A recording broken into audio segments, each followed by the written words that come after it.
What's happening, guys? You're here with Nate, and today I want to talk about how to mix vocals on a stereo file, so like a 2-track. I'm going to give you my 5 tips that I've got. Hopefully this will help you out and get you a better mix. Let's get into this tutorial. Let's go. It's a cold call, it's a cold call, whoa, what you stepping into? Alright, so somebody actually reached out to me on my website because this is a good topic to cover. So they asked, how do you mix a vocal in a 2-track? So for example, when you get a 2-track you download from the internet, how do you get your vocal to sit right on that? Or if you sent vocals to mix, how do you get them to sit right? They have problems with their kick or their vocal being too loud. They do car checks to see if all the mix is right, but they never seem to get it right. They ask for help, and I'm here to try and do that as best I can. So let's get into this tutorial. The first thing I want to cover is gain staging. So I've got those 5 techniques, and gain staging to me is probably number 1 on that, because you need to have some space to have these vocals fit in the mix. And what I'm talking about is when you get a mix like this. So you get your downloaded track and it's all maxed out, levels are peaking, it's almost clipping, whatever. You've got way too much volume, you just need space. So what I recommend is getting this, turn this sucker right down, all the way down to about -12.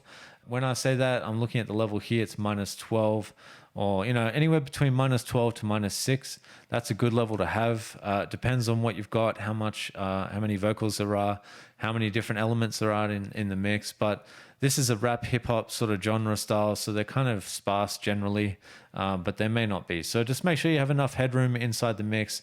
Have that turned down to about -6, -12, so it allows you some space to fit your vocal in there. And that's tip number 1.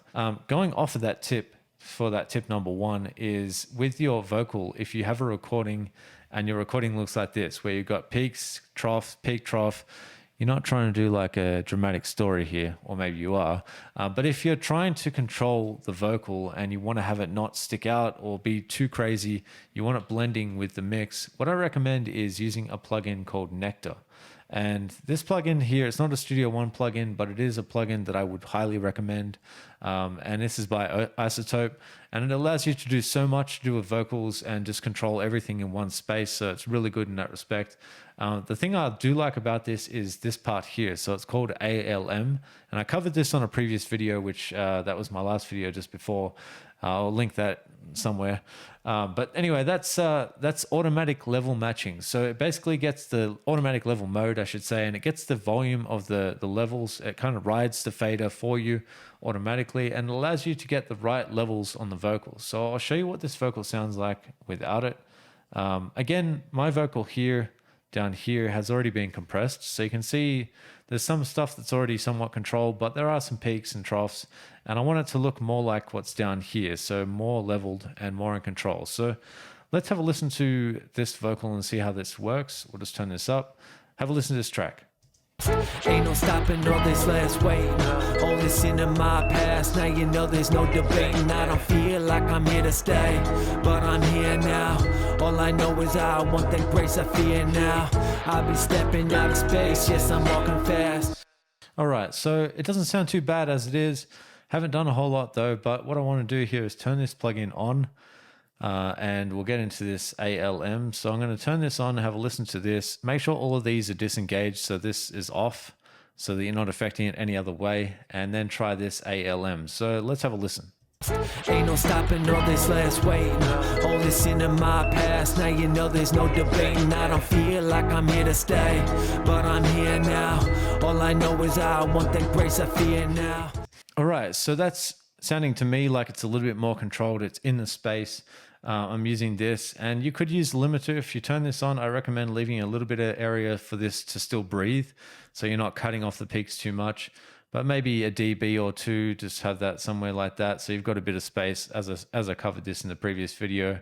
But that definitely does help. So once you've got that, then you can get this, and you go to here, so mix down selection, hit that, and you'll see as it goes through, it's just processing the vocal for me. So you can see here the peaks, and I'll just put this back into mono. So you can see with the peaks now, they're a lot more controlled, and this is how I want it to be. So let's turn that down by 6 dB, because when you compress to mono, it will put 6 dB plus.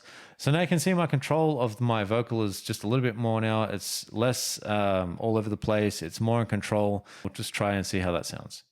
Ain't no stopping all this last waiting. All this into my past. Now you know there's no debating. I don't feel like I'm here to stay, but I'm here now. All I know is I want that grace I fear now. I'll be stepping out of... All right, so you can see now the control of that is way better. I've got far more control now. I don't even have to have a compressor yet. So turn the ALM off. We don't need that anymore. And the reason why I process it, because it helps your computer as well. If you have an issue with CPU, it gives you a bit more CPU to work with. So let's solo, not all of it, just the vocal. Ain't no stopping all this last waiting. All this into my past. Now you know there's no debating. All right, so to me, this vocal is a little bit harsh with the S's. So I'm going to put this de-esser on. That's the next stage. So de-essing EQ. So I like to put de-essing and EQ kind of in the same ballpark, I should say. One's compression, one's EQ, but I like to use them kind of together. And first off, I'll de-ess. I usually go to about 2.8 kilohertz or anywhere above that, and then just start pulling this threshold down. Ain't no stopping all this last waiting. All this into my past. Now you know there's no debating. I don't feel like I'm here to stay. So my vocal is quite harmonic rich, and I'm just getting rid of some of the S's because I don't want that all in the mix. The next thing then is the EQ. So when I get to EQ, I'm going to EQ some of the low frequencies. I'll take that out. Let's have a listen to see what that sounds like. Ain't no stopping all this last waiting. All this into my past. Now you know there's no debating. If I'm trying to figure out how to use the EQ, I'll just turn this on and go all the way up to the top. Have a listen to this. Ain't no stopping all this last waiting. All this into my past. Now you know there's no debating. Now you can use that method just to kind of make it sound like it's more natural. Once you get down to the lower ends, you can kind of tell where it's time to take away or it's, you know, giving to the vocal. But I'd recommend always EQ in context of the mix. So let's check out the mix. Ain't no stopping all this last waiting. All this into my past. Now you know there's no debating. I don't feel...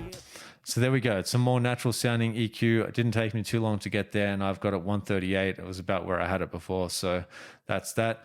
The next thing then I use is the EQ in dynamic mode. I like to put this in dynamic because usually what I'm trying to do is get the EQ to act a little bit like a de-esser, especially with the higher end frequencies. So for example, the 10K area, I know 10K is going to be a little bit raspy on my voice. You can see here, if I just solo this, you can see there's a lot of area of content, I should say, in this area, and it sort of pokes out a little bit. Let's play it and have a listen. Ain't no stopping all this last waiting. All this into my past. Now you know there's no debating. I don't feel like I'm here to stay, but I'm here now. Now it sounds a little bit more natural. It takes out some of that 10 or 11K area where it's quite raspy. And I'm using -5 dB. So what I recommend is using either -3 or a -5 dB increments, and just use this like a level playing field. So you just go 5, 3, 3, 5, whatever works for you. You can try a 6 or 9 as well, but the math just works out easier when you're just trying to just do one set number and you're not, you know, I have to think it's 3.2.2.5 dB of increment removing. You just don't want to deal with that. So just try -5, -3, try that out first. If that works for you, then you know you're in the right area, and it's going to work as well for the gain staging in that sense as well. So EQ, make sure you're EQing the right things. Don't take out too much. Don't put in too much. Just make it sound as natural as possible, and then you can add stuff, you know, later on when it comes to it if you need to. Just stick to the basics. Next thing is compression if you need it. I recommend listening to it first without that, because obviously I've already level matched this the best I can with that plugin. I've got to the point where I feel like the levels are kind of there. At this stage, it's probably harmonically what I'm trying to drive for with a compressor, but I'm not trying to go too crazy because I don't want to have this, you know, chopping into what I've already done, my hard work. But have a listen. Let's check this out. Ain't no stopping all this last waiting. All this into my past. Now you know there's no debating. I don't feel like I'm here to stay, but I'm here now. All I know is I want that grace I fear now. I'll be stepping out of space. Yes, I'm walking fast. I'll be floating through this air. Now you know it's path. Got it low key, flying through the air though. All right, let's see so far what I've done, because I don't want too much compression, as I mentioned, but I'm just using it as like a tonality thing right now.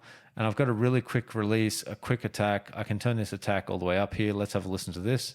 Ain't no stopping all this last waiting. All this into my past. Now you know there's no debating. I don't feel like I'm here to stay. So you can see minus 1.4 was the highest it went, and that was just a little bit of compression. I've got auto gain made up here, so that's already doing that. I'm going to bypass this and see if it's actually doing something beneficial. Let's have a listen to it without all this and then put it back on.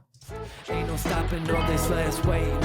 All this into my past. Now you know there's no debating. I don't feel like I'm here to stay, but I'm here now. All I know is I want that grace I fear now. I'll be stepping out of space. Yes, I'm walking fast. I'll be floating through this air. Now you know it's past. All right, so to me, that makes the vocal sound like it's actually in the record rather than it being karaoke over the top of the record. And that's what you're trying to aim for, right? So the next thing then is to check it in mono. Hear it in mono, see if it's still doing the same thing that it did in stereo, or you can do this at the start as well, but have a listen. Ain't no stopping all this last waiting. All this into my past. Now you know there's no debating. I don't feel like I'm here to stay, but I'm here now. All I know is I want that grace I fear now. I'll be stepping out of space. Yes, I'm walking fast. I'll be floating through this air. Now you know it's past. Got it low key, flying through the air though. I'll be throwing me crying cause of fear though. So to me, that works. Mono is doing a good job of telling me if things are crazy, if things are too loud, too quiet, whatever. I don't get tricked when I listen to mono because I can only hear one source. It's like trying to hear 10 different people talking to you at once versus one person talking to you at once. You can pay attention to 1, 10 is very difficult. So that's that. So I'd recommend listening in mono, double check what you've done there, and then move to the next stage, which is then side chaining if needed. So if you've got a beat and you've got a lot of stuff happening with this beat here, and it's in the same kind of ballpark area as to do with the vocals. So say, for example, my vocal, you can see where I'm getting my EQ. A lot of content's around this area here, and I'm using an EQ to remove some of the 3.5 area. But there is lots of content. I mean, this whole thing covers up a lot of the area of the spectrum. So you have to be careful what you're, taking away, what you're putting in, all the stuff that you're addressing here. You want to make sure you're doing the right job. So what I recommend doing is, if it's a female vocal, obviously the higher the EQ up the spectrum. So say, for example, my vocal sits at 2.5 quite comfortably. And I also have a lot of sibilant stuff in my vocal as well, so 10K. So I like to remove some of this stuff out a little bit in the mid channel on the beat and just create a pocket for the vocal to sit in. So the way you do this, I use this in mid-side mode and just remove out some in the mid, so the mono channel. And I like to do this in mono so I can hear what's going on, and then in stereo, listen back and make sure I've got the right things. So let's have a listen to this. We'll check it out and see what it does. Ain't no stopping all this last waiting. All this into my past. Now you know there's no debating. I don't feel like I'm here to stay, but I'm here now. Ain't no stopping all this last waiting.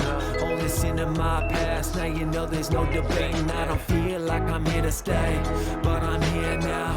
All I know is I want that grace I fear now. Now, to me, it could work either way. This is not important. It's just something to give you a little bit of extra spot or space to put your vocal in. And I like to use this in dynamic mode. So I put this on to whatever area I need it the most, where I feel like the vocal has the best chance of sounding natural without removing some of the lows.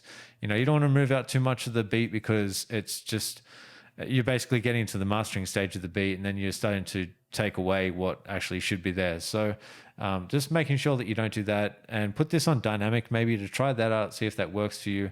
You can leave a little bit out here as well, some in the lower mids or mid area, but just try this out. It definitely will help you to get to the place where you need to be. That's not sidechaining though, that's just using dynamic EQ. But this plugin here I like to use, which is the Waves Factory, I believe it is, Track Spacer 2 or 2.5, so Waves Factory. But this is always a go-to for 2 tracks, because it allows you to use multi-band EQ to remove out in sidechain some of the stuff that you don't want or do want or whatever.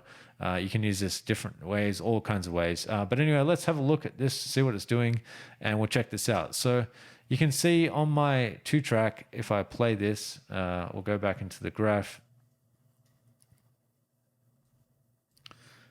Now, check this out. You can see it's removing some of this area here, and that's because I've got this set at 652. So that's anything above 652, and then anything below, let's say 10K, it's allowing a space for this to sit in. And what I've done here, I've set this on mid-side mode, and you pull this all the way to the left to get just the mid channel. So you can see when I hold it there, it says pan left to the mid channel. You go right, it does sides. If you put it in the center, it's just basically stereo again. Or you can leave it in stereo, but mid-side mode is the best for this situation because you can just remove the center channel for that bit of the mono stuff like the vocal to sit there, and allows you to a bit more control. Attack-wise, I don't like to put too much too quickly, but 5 milliseconds is quite quick. But you need to leave a bit of space for the vocals to go, but you don't want to take away from what's in the record itself. And then also putting the release at reasonably quick, so 40 milliseconds. But I don't use this, I use it sparingly. So I've got 10%, it's hardly anything. And I'm using that amount there, and you can see it's just literally in that space, that pocket that it's playing along in, and that's how that works there. So let's try this without it. I'll just hit play and see what this sounds like without both these plugins and see what a difference it does. Ain't no stopping all this last wait. All this into my past. Now you know there's no debating. I don't feel like I'm here to stay, but I'm here now. All I know is I want that grace, I fear now. I'll be stepping out of space, yes, I'm walking fast. I'll be floating through this air, now you know it's path. Got it low-key, flying through the air though.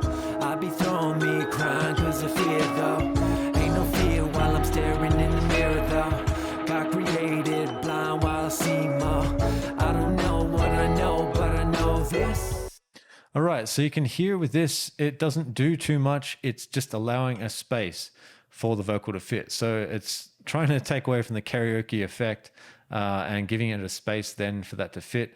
The next thing then you can do is with other things in the plugin chain, if you're going to send other things other than the sidechain to this, I'll get into a separate tutorial on how I go about that. But just as a quick note, for example, this delay, it has a duck effect. So it allows you to duck the vocal delay out of the way of the vocal while the vocal's playing.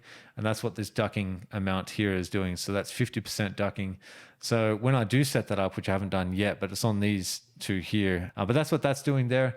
Finalizing this, and if you have a compressor like the Waves compressor, if you want to put that on the master bus, I would recommend putting this early in the game so everything sort of glues together. And again, falling back to the gain staging thing, when you have gain staged correctly, so if you're leaving enough room here, -12, -6, these plugins will work how they're supposed to at that point because you're dealing with the plugin just like you would hardware.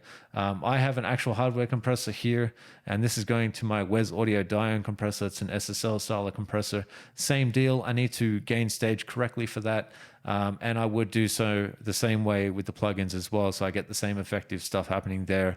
It's just a key technique to get the right sort of thing happening with this all together.